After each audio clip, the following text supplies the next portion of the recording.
Bom dia! Eu tinha-lhe prometido que a partir de hoje e nos próximos dias eu estaria a fazer o programa A Cor do Dinheiro fora de Lisboa e aqui estou. Estou em Braga, em direto de Braga, Braga Augusta, como era conhecida no tempo dos romanos, e isto que você vê aqui é um belíssimo exemplo de aproveitamento de património histórico que nós temos. Isto que está aqui, aliás, eu vou-lhe mostrar aqui o claustro deste antigo convento, que entretanto depois foi transformado durante muitos anos em hospital. Isto era o antigo Hospital de São Marcos, aqui em Braga. E o edifício tem 500 anos. E porquê é que eu estou aqui com isto? Não estou a fazer de German Saraiva, mas eu sou daquelas pessoas que têm uma pena incrível da forma lamentável como nós gerimos o nosso património em Portugal. Nós temos coisas ao abandono e algumas delas em ruínas que qualquer país um bocadinho mais novo, e mesmo países com a nossa história, gostariam de ter. E nós não sabemos aproveitar isso, de maneira que é bom ver que um edifício tem 500 anos, que já passou por várias instituições como a Misericórdia, já foi do Estado, inclusive. Em 74 nacionalizaram esta marmelada, aquelas pancadas que se fizeram, não é, no tempo da Revolução, e isto deixou de ser um hospital em 2011, passou novamente para a Santa Casa da Misericórdia e a verdade é que há 2 anos esta parte passou a ser hotel, aliás faz parte do Grupo Vila Galé, e aproveito para dizer que não estou aqui a fazer publicidade a ninguém porque eu estou a pagar a minha estadia aqui, portanto isso fica claro. É apenas uma referência histórica e sobretudo esta referência de que sabemos aproveitar aquilo que é o nosso património histórico. Bom, depois desta introdução, vamos lá então à agenda de hoje, que é uma agenda extensíssima. Eu queria ver se conseguia matar pelo menos a maior parte dos assuntos, para não deixar a dar para amanhã. E por onde é que queria começar? Porque por um assunto que não tratei ontem, mas não tratei porque não tinha elementos, mas fui questionado por alguns espectadores porque é que eu não tinha comentado as eleições americanas. Perdão, as eleições. O debate das presidenciais americanas entre Joe Biden e Donald Trump. Eu já calculava que fossem dizer aquilo, mas eu não gosto de falar sem ver. Não gosto de falar sem analisar e não gosto de falar sem me documentar. E fui ver. Apesar daquelas notícias todas que estavam ontem, que aquilo tinha sido uma desgraça, uma vergonha, não sei das quantas. De facto, eu acho que os adjetivos são poucos para qualificar aquilo que aconteceu. Aquilo foi uma peixeirada digna das piores cenas que eu já vi na minha vida. Confesso que nem nos piores momentos de peixeira, daquelas atividades relacionadas com... Acho que os peixeiros ficaram a ganhar em relação àquilo que se passou ontem, aliás, na madrugada de ontem nos Estados Unidos. É uma coisa verdadeiramente lamentável. A mim só me custa que o tipo mais moderado, que foi Joe Biden, tivesse deixado de arrastar-se por aquela agressividade, a falta de respeito, a falta de educação e a falta de nível de Donald Trump. Mas enfim, esperemos que nos próximos 2 debates, se houver, a coisa melhor. Ponto seguinte. Portugal e o ranking da competitividade digital. Como você sabe, nós somos um país onde os governantes vomitam todos os dias, e não só governantes, gente de peso na sociedade, vomita o nosso savoir-faire, a nossa sageza na área digital. Eu acho isso muito bem. A verdade é que depois a gente vai comparar. O grande mal de Portugal, sabe qual é que é às vezes? É que nós não nos comparamos com os outros, não é? O Presidente da República, por exemplo, somos melhores do mundo. Mas somos melhores do mundo em quê? Em simpatia? Em parvoíce? Eu até acredito. Agora, o drama de Portugal é que às vezes faz uma coisa muito bem feita, mas depois não se compara com os outros. E a verdade é que os rankings têm esta grande vantagem. A gente pode dizer assim, isto é um exagero, não serve. Não estava no lugar 38º, devia estar no 35º. Podemos discutir isso. Mas os rankings têm esta grande vantagem, é que nós comparamos com os outros. Ora, o ranking da competitividade digital mostra que Portugal caiu no ranking, percebe? Apesar de toda a retórica, apesar de todo o spin que nós fazemos sobre isto. Isto é para desencorajar as pessoas? Não.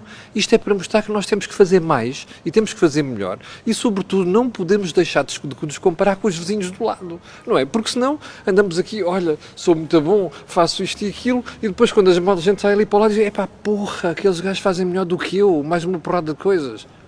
Get real, man. Get real, folks. I'm sorry. Bom, então... caramba, agora perdi aqui, mas já recuperei.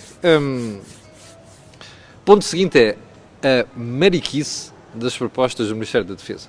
Então é assim, não se pode dizer, deixa de ser uma menina, pá, ou então, deixa-te de, desculpe, vou dizer a mesma palavra, deixa de paneleirices e coisas desse género. A gente diz muitas vezes, em conversa de cidadão normal, que assim como se diz na tropa, diga-me, e deixa de mariquices, não sei das quantas.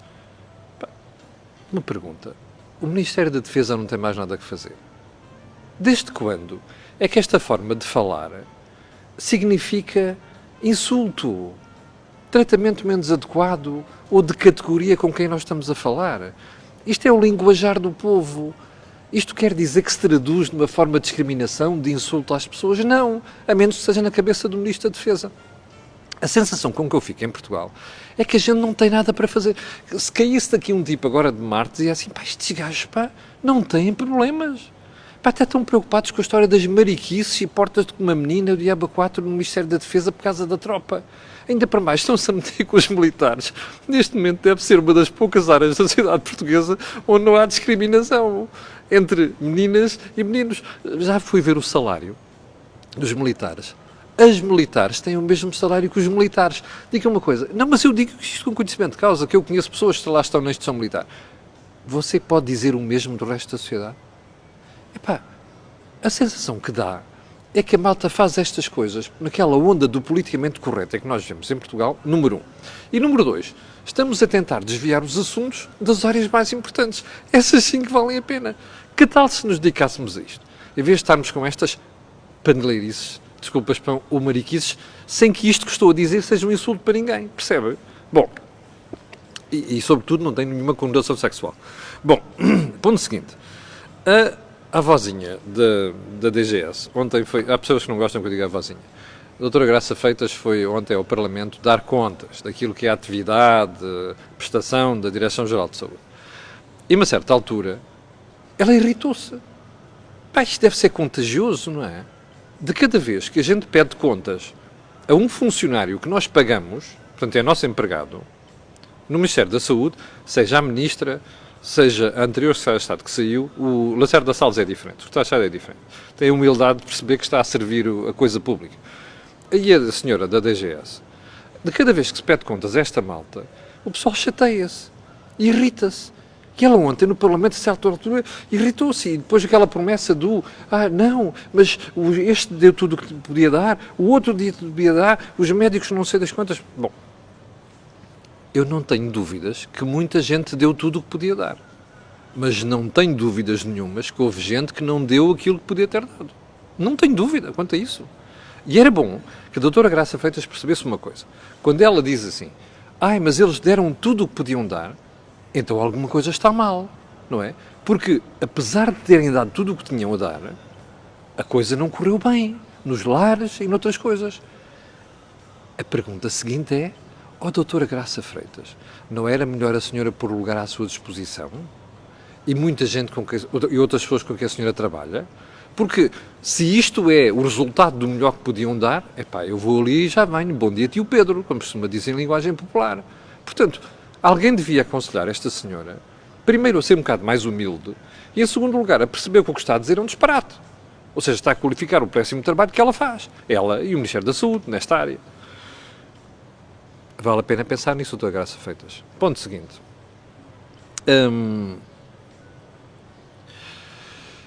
O bate-boca das presidenciais. Este deve ser um dos assuntos mais importantes de hoje e vou-lhe dizer porquê.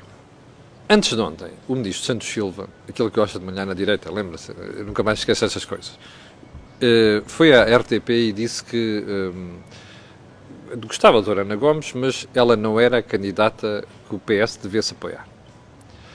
Eu recordo-me de umas declarações anteriores de António Costa, onde António Costa tinha pedido para os seus ministros não se pronunciarem sobre a questão presidencial. Já percebeu, o PS e António Costa estão entalados, porque não tem outra solução se não apoiar Marcelo, mas está o partido dividido. Porque há gente que não gosta da ideia de apoiar Marcelo. Pedro Nuno Santos, que é o outro ministro, já tinha dito que não ia apoiar Marcelo. Bom, a partir do momento em que Santos Silva abriu a boca, Pedro Nuno Santos ficou furioso. E ontem foi a vez de Pedro Nuno Santos abrir a boca. E Pedro Nuno Santos vem dizer uma coisa muito clara, que é quem tem que decidir sobre o candidato do partido é o partido. não é o governo. Boca direta, Santos Silva, Augusto Santos Silva. Isto não é bom sinal. E, sobretudo, não é bom sinal que haja dois ministros claramente a degladiar-se em público e a desafiarem a autoridade do Primeiro-Ministro quando fala sobre esta matéria. Mas isto dá a sensação que, neste momento, alguém soltou os cães no Partido Socialista. Só, como sabe, a expressão soltar os cães é uma expressão idiomática, que é para não levar aqui, que é para não haver a história das mariquices e diabo 4. Mas dizia eu, dá a sensação que alguém soltou os cães. Que é assim, cada um por si, e agora cada um decide a sua estratégia, e foi preciso mandar aqui ao soco um com o outro. Bom, muito mau sinal. Para o PS e para António Costa. Nas últimas semanas têm-se multiplicado as análises, nós já demos conta disso, de que isto pode ser o cheiro de fim de ciclo. Há duas pessoas que têm dito isso sistematicamente aqui no canal Acordo do Dinheiro, que é o Joaquim Aguiar e o Jorge Barroso. Mas há outros analistas a dizerem a mesma coisa. Eu inicialmente tive algumas dúvidas, mas começo a pensar que, dado o nível de agressividade, o nível de pontapé por baixo da mesa e de insulto que começa a haver nesta matéria, que alguma razão há nisto.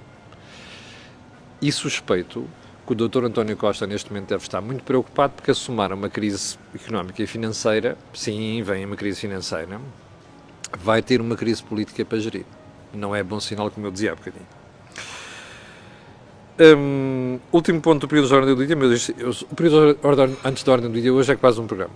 Mais 2.595 enfermeiros para o SNS. Lembra-se do que eu disse a semana passada? Mais 15.000 funcionários públicos, mais não sei quanta malta para o SNS. Não é assim que se fazem as coisas. O que nós estamos a fazer é reagir ao prejuízo. Os brasileiros têm uma expressão para isto, correr atrás do prejuízo. Não é assim que se fazem as coisas. As coisas fazem-se criando um modelo, uma reforma, um edifício coerente, percebe? Onde os pilares estão estruturados em função do que vem acima. Isto não é maneira de fazer as coisas. Eu vou apostar consigo. Daqui a 1 ano ou 2, você continua com os mesmos problemas no SNS, apesar de ter metido mais gente. Porque isto é correr atrás do prejuízo e não encontrar soluções estruturais para os problemas. Bom, vamos à agenda. Outra vez o Serviço Nacional de Saúde. O SNS é em Portugal uma vaca sagrada. A gente não pode falar do SNS sem ser violentamente insultado e alvo da maior ignomínia. Como sabe, eu tenho as costas tão largas que me estou marimbando para o assunto. E porquê é que eu digo isto hoje? Olha, eu ontem, alguém me escreveu, estava eu em viagem aqui para Braga, a dizer assim, Camilo, não viste o debate agora na televisão? Há os tipos ali a dizer que não sei quantos, salvo ver a malta do hospital, do grupo CUF Saúde, a dizer que se diagnosticavam 60 cancros da mama por semana e, entretanto, este número baixou drasticamente. Estão surpreendidos? Querem ver que de um momento para o outro deixou de haver cancro da mama em Portugal? Quer mais um exemplo? Na semana passada estive a falar com malta do outro grupo, do Lusíadas. E a informação era parecida. Desta vez de cancro do cólon. Nós detectávamos 12 por semana e agora estão a aparecer 3. Querem ver que deixou de haver cancro do cólon em Portugal? O cancro do cólon é dos cancros mais frequentes em Portugal. O que é que isto quer dizer? Que alguém não está a testar. Que alguém não está a analisar. Que alguém não está a fazer exames. Valha-nos o SNS, não é? É isto que a gente está a fazer. Ou seja, o exagero do Covid-19 está a prejudicar o resto. Consultas, eu estou farto de dizer aqui, exames, diagnóstico, cirurgias, tratamentos. É isto que a gente está a fazer. Diga-me uma coisa. Perante isto, qual é o nome que a gente chama aos políticos que nos estão sempre a vomitar o SNS para fora? Eu sou um dos maiores apoiantes do SNS. Eu sou uma das pessoas que diz que é uma das maiores conquistas da democracia, se não for a maior, além da liberdade. Percebe? Mas isto não é um SNS. O SNS está com dificuldade de adaptar-se aos tempos modernos porque teve sempre uns maluquinhos, ideologicamente motivados, que não deixam o SNS evoluir. Alguns deles já cá não estão, não é? António Arnaud, João Semedo, que era um daqueles arautos que qualquer coisa era o SNS. Bem, o SNS precisa de evoluir. SNS não é hospitais públicos. SNS é a prestação de cuidados de saúde em Portugal. E a prestação de cuidados de saúde tem que estar nos hospitais públicos e nos hospitais privados. E tem que haver gestão privada de hospitais. É isto que está em causa. Porque senão você tem situações destas. Agora, o que não posso aturar como cidadão é de cada vez que alguém faz uma crítica, eu guardei um conjunto de frases para você se rir amanhã. Uma delas é da vozinha da DGS. É que cada vez que a gente critica alguma coisa ou diz alguma coisa, chama a atenção para alguma coisa, é insultado. Não pode ser. Os problemas estão aqui e nós não podemos ignorar e fazer de conta que eles não existem. Entende? Bom, ponto seguinte. Já agora vou-lhe dizer uma coisa. Há mais notícias do SNS. Algumas delas eu já sei. Espero mais umas semanas que você vai ver. Ok? Ponto seguinte. O Governo está aterrado com a subida do desemprego. Nota-se isto pelas declarações que vão fazendo, nota-se isto porque alguns estão agitados, nota-se isto porque alguns dizem uma coisa, depois amanhã dizem outra, nota-se nisto porque hoje é um apoio, amanhã é outro. Ontem foi a vez da Sra. Ministra da Segurança Social e do Trabalho e do Ministro da Economia.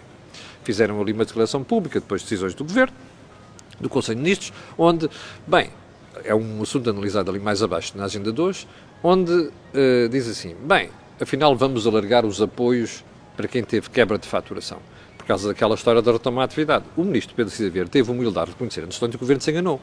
Estava à espera que o turismo recuperasse não sei o quê, não aconteceu, estava à espera que a atividade económica tivesse um rebound, um salto, um rebote mais rápido, não aconteceu e estão preocupados com isso. Ainda bem que estão preocupados. A questão que eu gostava de colocar é, vocês têm dinheiro para tratar do problema? Não têm. E ontem foi mais uma coisa, o Ministro Xavier já tinha dito há 2 dias, e eu volto a realçar este ponto, bem, há empresas que vão poder parar a sua atividade, ponto, e suspender os contratos de trabalho. Isto é um anátema para os sindicatos, para a menina da CGTP, para o menino da UGT e para mais uns quantos malucos. Deixe-me fazer-lhe uma pergunta. Você tem uma empresa numas áreas onde mais de 75% da sua faturação foi afetada. Você não tem receita. Como é que esta empresa vai pagar um salário? Eu acho que a Camarinha é maluca, percebe? E o outro Silva, da UGT, que de vez em quando foge-lhe assim a boca para brejer isso, é a mesma coisa. Também deve ser um bocado maluco, não é? Porque eu não consigo perceber como é que empresas que não faturam podem pagar. Ainda para mais, esta malta acha que quem está por trás das empresas são o grande capital, não é? Que é o camarada Jerónimo. Não há grande capital em Portugal. Tomara nós termos grande capital. Porque significa que podíamos ter empresas que se aguentassem internamente sem faturar e depois pagar. Bullshit. Isso não existe. E, portanto, estas medidas são necessárias. O que a mim me custa e surpreende é perceber que o Cisa Vieira e a Ana Mendes Godinho e o Primeiro-Ministro perceberam isto tarde demais. Porque, entretanto, andaram a brincar as medidas de uma coisa mais moderada, aqui, outra ali, não sei das quantas, e agora temos um problema grave com algumas empresas. Onde? Olha, no setor da hotelaria, no setor da restauração, mas não só. Os apoios anunciados ontem pelo Governo mostram que está aterrado com isto. Até porque alargou aqui o leque das empresas que podem beneficiar destes apoios. Salve! Percebe? Salve! A menos que a gente queira um disparo do desemprego para 20% de um dia para o outro, que era coisa que não nos convinha nada neste momento. Mais, até porque estas empresas são viáveis, percebem? Em condições normais são viáveis e, portanto, se isto for uma coisa passageira, pelo menos salva-se os empregos das empresas e podem retomar a sua atividade mais tarde. O ponto é este e a questão é esta. Bom, vamos mudar um bocado de assunto. Dívida pública. Você lembra-se do que eu lhe disse aqui ontem sobre a camarada von der Leyen, o Primeiro-Ministro António Costa e por aí adiante. Eu vou-lhe dar uma novidade, não está aqui. António Costa foi apertado não apenas pelas agências de rating. Eu tinha dito isto ontem, que ia analisar e investigar, e hoje já lhe posso dizer isto. O António Costa foi apertado não apenas pelas agências de rating, foi apertado pela Ursula von der Leyen. Em conversa privada, ela exteriormente é uma simpatia, por trás tem aquela frieza e seriedade alemãs. Eu já sabe que eu gosto muito de alemães, nestas coisas são muito sérios. E avisou o Primeiro-Ministro. Aliás, os avisos que ela fez na entrevista ao Dinheiro Vivo, ao DN, e o que ela já disse publicamente, indiciam isto. Vocês têm um problema de dívida, ponto final. E ontem, curiosamente, a doutora Cristina Casalinho, que é uma pessoa que eu muito prezo, aliás, ela tem uma expressão que eu amanhã vou comentar. É uma das frases que eu vou comentar que a mim me faz um bocado de impressão. Mas ela ontem, que é uma pessoa que eu prezo muito, que é presidente do IGCP, Instituto de Gestão do Crédito Público, dizia uma coisa interessante, é que ainda há percepção do risco da dívida pública. Você percebeu isto? Ela disse isto aos deputados. Não foi por acaso. Disse aos deputados, que são também há uns quantos malucos ali, não é? Que não sabem o que estão a falar, estão a fazer. E ela disse assim, atenção, apesar do manto protetor do BCE, ainda há percepção do risco da dívida portuguesa. Ora, E isto pode agravar-se, percebe? Imagine que há um problema qualquer que acontece de um momento para o outro. De repente, os mercados são assim. Agora estão aqui, amanhã estão ali. Ali estão, neste momento aqui, amanhã estão aqui em baixo, percebe? Hoje estão tranquilos, amanhã estão em pânico. Não se pode correr o risco de cair na mira dos mercados. Esta é a preocupação da senhora von der Leyen em relação a Portugal, Espanha, Itália, Grécia. E isto é a preocupação dos mercados, dos investidores. A Cristina Casarinho fez um aviso sério ontem. Atenção, que apesar da proteção do BCE mais as baixas das taxas, a dívida pública portuguesa continua a ser olhada com a noção de risco. Isto é um aviso. E nós temos que levar os avisos a sério agora, não é daqui a 10 meses ou daqui a 1 ano ou 2, se a coisa ficar feia. A nossa dívida pública passou para 134% do produto interno bruto. Percebe? Daqui a 1 ano pode estar em 145. Já 134 é uma coisa preocupante, quanto mais 145. Nós vamos saltar para os níveis, para além da Itália, há 1 ano, percebe? Isto é um risco, é um problema e nós temos que ter noção disso. Bom, começou agora aqui a fonte a jorrar água, uma fonte do século XVII. Bem, nós já ficamos sem tempo. Eu vou guardar o que está para a frente para analisar amanhã, nomeadamente a manchete do Público de hoje de que os bancos vão reduzir 5.000 postos de trabalho. Só? Eu vou guardar esta matéria e as outras para amanhã. Desculpe lá, de facto, ainda está por analisar, houve alguns espectadores que me pediram para analisar a história do presidente do BCP ter dito que não falou com o governo sobre a fusão com o Montepio. Eu vou guardar isto tudo para amanhã, ok? Para o final, quero pedir às 6.200 pessoas que estão em direto e às outras que vão ver aquilo que peço sempre, que é colocarem um gosto de fazer partilha nas redes sociais. E já sabe porquê? Aquilo que você vê aqui, não vê mais lá nenhum. Só mais um ponto. Vamos ter o Mel Talks, não vai ser às 6, vai ser às 8h30, vai ser com o Alexandre Relvas. Eu e Jorge Marão, cá estaremos para o entrevistar. O Jorge Marão numa ponta do país, eu no outro e o Alexandre Relvas noutra ponta do país. Também quero dizer que esta semana vamos ter o Desejo Imediato, como normalmente, mas eu sobre isso darei mais detalhes amanhã. Para o final, até às 8h30 ou então até amanhã às 8 da manhã. Muito obrigado pela sua paciência. Com licença e até logo.